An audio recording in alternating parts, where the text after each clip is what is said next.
Hi, it's Mindy and Tracy, and we are back. And I'm the slowpoke. I finally got my double chained, well, double crochet foundation chain done. Or if you wanted to make a chain and then double crochet along it, mine is, well, when it's not stretched out, it's 17 inches. But this is very stretchy. So I'm so afraid it'll go much longer. So what we're going to do here is make sure it's not twisted. How many stitches it is? I didn't count my stitches because this doesn't matter in this case. 2, 3, 4, 5, 6, 7, 8, 9, 10, 11, 12, 13, 14, 15, 16, 17, 18, 19, 20, 21, 22, 23, 24, 25, 26, 27, 28, 29, 30, 31, 32, 33, 34, 35, 36, 37, 38, 39, 40, 41, 42, 43, 44, 45, 46, 47, 48, 49, 50, 51, 52, 53, 54, 55, 56, 57, 58, 59, 60. I've got 61 stitches. Let's make it. I'll make it 60. Okay, now I've got 60 stitches. Wait a minute, to put that in perspective, how does that fit around your head? It doesn't have to fit around my head, although it will stretch. It has to be, for this hat knot height, it has to be 16 to 18, or I mean 16 to 20 inches long. Okay. Okay, Tracy is still on Messenger. We are still in the lockdown, and she's at home and I'm at home. So just in case you're switching in here. So, but this is stretchy. Unstretched, this lies easily diagonal across my 17-inch diagonal across my keyboard. Stretched, it'll go around my head. So, make sure it's straight and slip stitch into the top of the beginning chain of this of the other end. Now right now what it looks like is you've got it goes into the top of it, and of course the bottom's separate because this is double crochet. So what I want you to do now, if you did it as a chain and you linked them together and then you went around and started doing it, you don't have this problem. But what you're going to do here is basically slip stitch up by putting one stitch into the crossbar of a double crochet. This is of course assuming that you can actually hit the hole. Always a challenge for me. And when you get to the other end where your starting chain is sticking out, you can go through that and slip stitch through there. You've now connected both ends. The other way to do that, of course, would have been just to tie this end together with the tail. And now you're connected both top and bottom, so you've got a continuous chain. And I am going to, at this point, change colors. I'm going to leave this color in place. If you want to, you can be all crazy and cut the colors. I'm not going to be all crazy and cut the colors. I'm just going to pull up a loop through that first one. Excuse me while I drop everything, because you know I do that so well.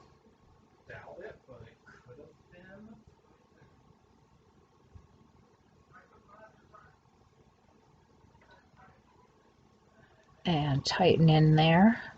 A leather. Now, if you want to, you can just knot this together with that other end, or together with that tail. Just a loop, doesn't have to be much. And then tighten up. And now we're ready to start the thermal stitch. Choose which way you want it to lay. This first time, it's kind of up to you. I tend to work,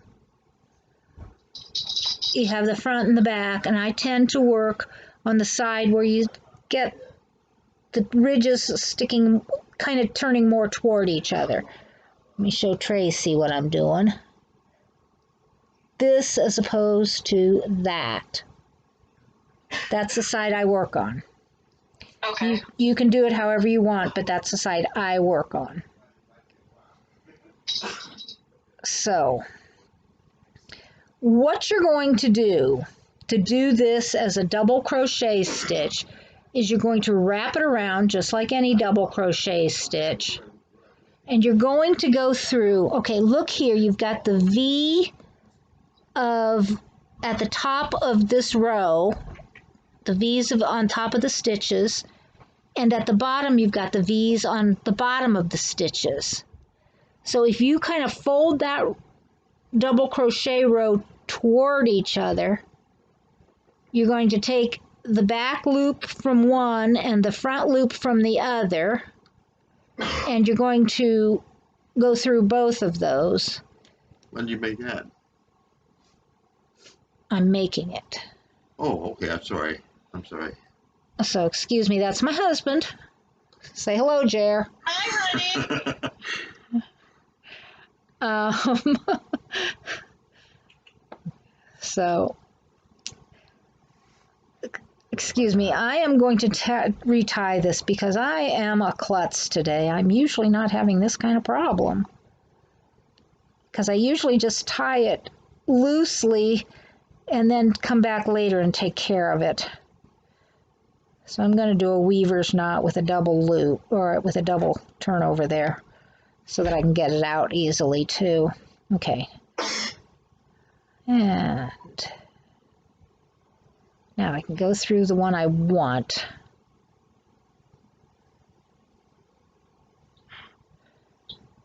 All right. So you're going to go through the top, or the front loop of this and the back loop of the one on the other side. Can you see that? Tracy, can you see that? I can. Okay, so this is what it's going to look like. Here's the loop that's on your crochet hook. Here's the top, or the front loop, the back loop of one, and the front loop of the other. You go through both of them. Now you've wrapped. First, hopefully you've wrapped. Hopefully your name is not Mindy. Now you've wrapped, you've gone through the front loop and the back loop.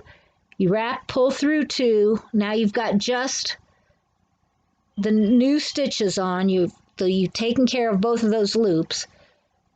Wrap through two, and you've got your double crochet there.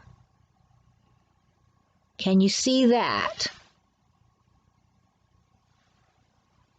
Then you wrap, carefully go to the next stitch. And my best way of telling you is, if you can't tell, look at this. If you're hooked into it already, it's not the next stitch. And as you can see, I've had to take my glasses off. They've probably fallen off the arm of the chair already. So then you go. It seems to be better for me to watch. How is it for your main laptop though? For our viewing audience. I think they can see it. Okay. Hopefully. Yeah, because it just looks like you angled to a better position for me, so I was worried about how it was looking for the. Well, if it's because of where they're at too. Okay. So we're looking for the next stitch, which should be right here. Make sure that this isn't the one you just went through. and then get the front one above that. So I've got the wrap. Here's the back one and the front one. And then somehow I've got this scooped up as usual. You know, when I'm not showing this, I can actually do it. Okay. And then you wrap and go through these two. Then you've got on your hook. I had 3 on my hook. I have 3 on my hook. Then wrap through 2 and wrap through 2. There you've got your double crochet again. Then you're going to find your next stitch. And what you're basically doing is folding these two together so that it's going to be like this. And your next row, if you're doing it reversible, is going to look like this color. So I tend to find that I like to work going down.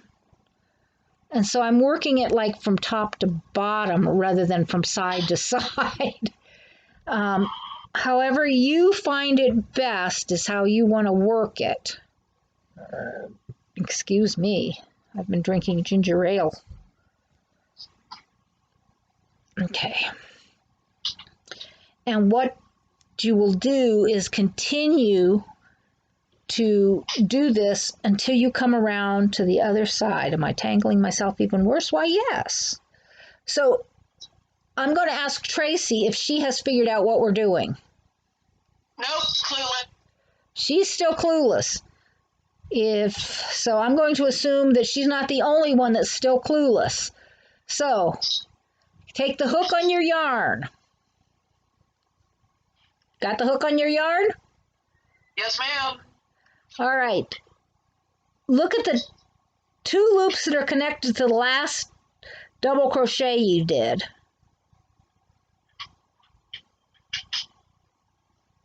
See them? Yep. Now, go beyond those to the next 2 stitches. Pick up the back loop closest to you and then go across to the bottom, to the front loop below that, and pick up that so that now you've got your loop, your wrap, the back loop and the front loop are all on the hook. Can you see that? Yes. Okay. Can you get that on your hook? Nope. I'm already lost, Mindy. I'm just going to watch you. Okay. So then you wrap, pull up, wrap, pull through 2, wrap, pull through 2. You know what, Mindy? What might help is if you had like a contrasting knitting needle that's contrasted to the yarn you're using, and you could show it fed through the loops for that stitch. That might help a little bit. I have a red hook, bright blue yarn and teal blue yarn. How much more contrast are we going to get here? Okay. So wrap around the hook, check where you've gone through. Now, can you actually see there? Those are the loops that I'm already in. We're going to look to the next loops that I'm not already in, which would be here and here. So I wrap and I go through the back loop of that V, and right across from it go through the front loop of that V. Wrap and pull back through. Now you should have just the new yarn on your hook. Now wrap, pull through 2, wrap, pull through 2, you're back to 1 stitch on your hook. Wrap. See where you've already gone through. We're going to go to these next 2 stitches, the next 2 V's that you can see here. We're going to go through the back loop of the one nearest you and the front loop of the one furthest. Now we have the loop on your hook, the wrap, the back loop, and the front loop. Grab a yarn, pull through.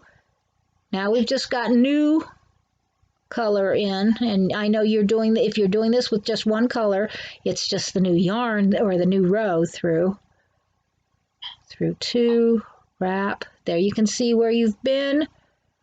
Look to see what's next and go through the back loop and the front loop. Wrap, pull through 2. Once you get going, you can actually get some speed here once you get the hang of this. And if you've got something that you can really see. Now I'm going to let you play with this, and I'm going to shut down, and we'll come back when we get to the end of the row. So we will see you back in a little bit when we get to the end of the row. It's Mindy. We're back. Finished that first row of the pattern stitch for the, what's the name of it, Tracy? The what? Thermal stitch? Thermal stitch. See, isn't it good to have her here? And I'm doing mine in 2 tones, and I hope you can see the 2 different tones on your screen. And so I've come to the end of the round, and I am ready to connect the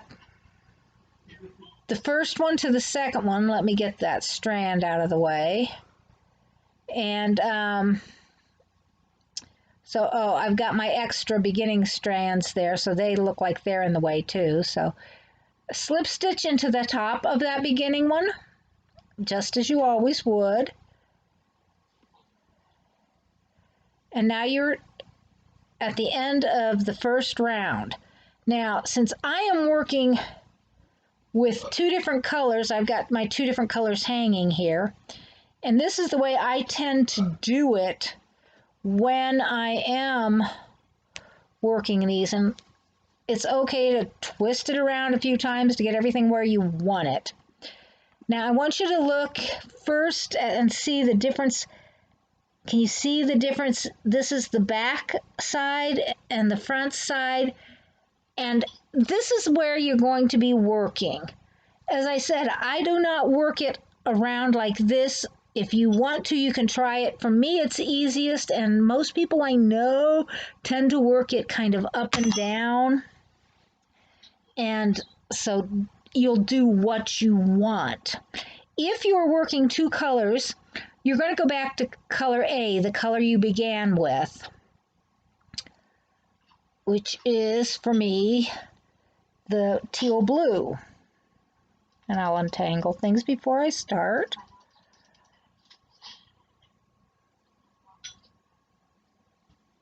And so I'm just going to bring that up.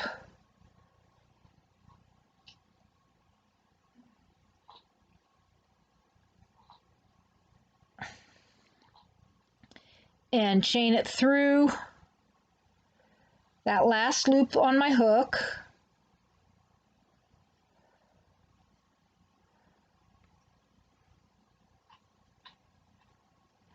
And I like to work down this way. Now this is I like to work in this position so that I'm going down, and so that the back loop of the new stitch that the row that I just finished is here, and the front loop of the first row is here. So you're just going to kind of connect those 2 across that stitch that little trough made by that stitch. Now, a little tip that might be nice, convenient, is that you can bury your ends into that trough that you're going to have there. You can do it now, or you can later on take a crochet hook and slide them in there. But you only really need to chain one. You could chain two, but I wouldn't go much beyond that, because as you can see, this doesn't go up that much further above it. It's even less when you're doing it with single crochet. Oh, look there, that almost shows the correct colors. So what you're going to start, you're going to look at where your last stitch is, and you're going to make sure you pick up along the stitch so that you're picking up the first and the first, the second and the second, the third and the third, and just go around like that, connecting the two. And as you do this, all of color A will tend to be on this side, and when you get to the next row, you'll switch back to color B, and all of color B will end up being on the other side, and we'll keep going that way for a while. I'll check back with you in a few minutes. I did want you to see, though, what this looks like when I do a few chains here. I've got my stitch on, I've got a wrap, just like before.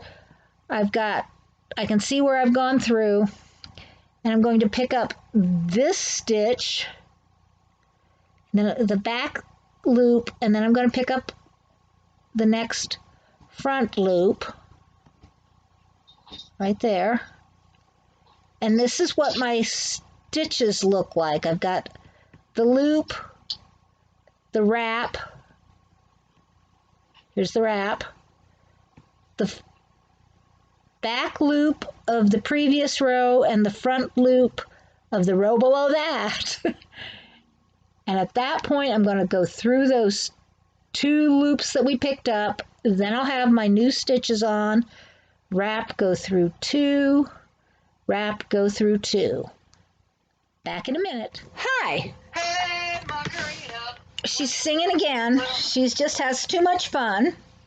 That's Tracy. I'm Mindy. We're back. And I've come around and I've slip stitched. Now I'm doing the two-tone, and you can see on the outside, oh, I can't push my glasses up when I haven't got them on. On the outside, you can see the teal. On the inside, I hope you can see the teal and the bright blue. So I've slip stitched the teal. Somehow I've got this computer sitting in a different position and it's not showing as well. Let me readjust that so you can see better. Okay. So I've come to the end of the teal row again. And so now we're going to switch back to the bright blue. And one of the things you want to make sure of as you're doing this is that you don't get too twisted up, because it's going to drive you crazy. Even if it doesn't drive you crazy, it might drive me crazy. Short drive, I know. So here again, now flip it out. This gets a little harder when you get to the top, but we're going to assume that we're not there yet. And so again, slip that up through before you do your chain one, and tighten this up so that it minimizes the amount of the chain up there. And then chain one. And then here we are again. We're back. I'm trying to see where you can see that the best. Over here. We're back to where we were again, and we're ready to start going down this route. So again, the inside, the two loops that are closest together here is the easiest way. You've got this little trough, and you've got these two loops that are closest together. And that would be the back loop and the front loop and the back loop of those two rows, which are the two that are closest together. And so if you can just look for those two that are closest together, you'll be good. Now, again, don't forget, like I always seem to do when I'm showing you, wrap your yarn for the double crochet. Pull it through both of those, then through two, and continue along. And you will notice as you do this, wrap, go to the next stitch,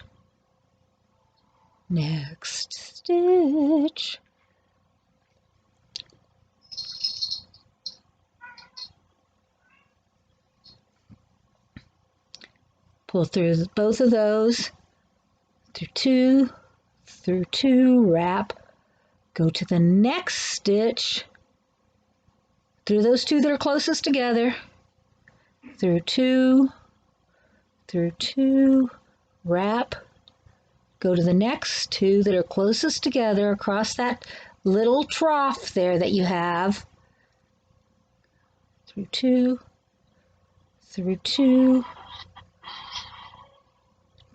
wrap, next two that are closest together. Don't get that furthest one, get the closest one, through two, and here you can start to see, let me hold it up here because I think the contrast is better against the white. You can see the shade of blue that on this side is beginning to look solid. On this side is being covered up by the other blue.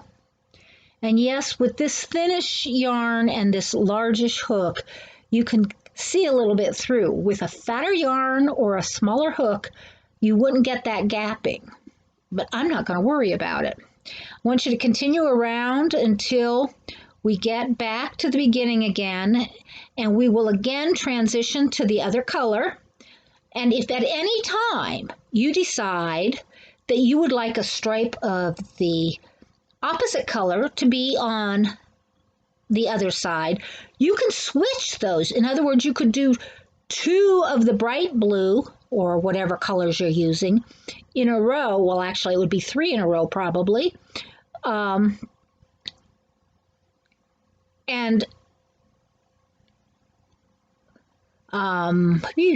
it wouldn't be. You could, when you're due for the next row, instead of changing colors, you could stick with this color and it would show up on the other side, and then switch to the other color and that would show up on this side, and you could put a stripe on both sides, or by just changing the color on the one side but continuing with the other color, you could have solid on one side and a stripe of the other color on the other side. It's kind of a real little fun thing that you can design your own stripe patterns. You can decide how you want it to be patterned, and just keep going. And what I'd like you to do is to go a minimum of 6 inches. If you would like to go 8 or 9 inches, you can make it so it'll turn up. In which case, if you're doing two-tone, you'll have a rim that turns up in the opposite color, which might look cool. But if you're just doing single tone, it'll just turn up in the one color. But you're going to want to go up until you're ready to decrease. And when you're ready to decrease, come on back.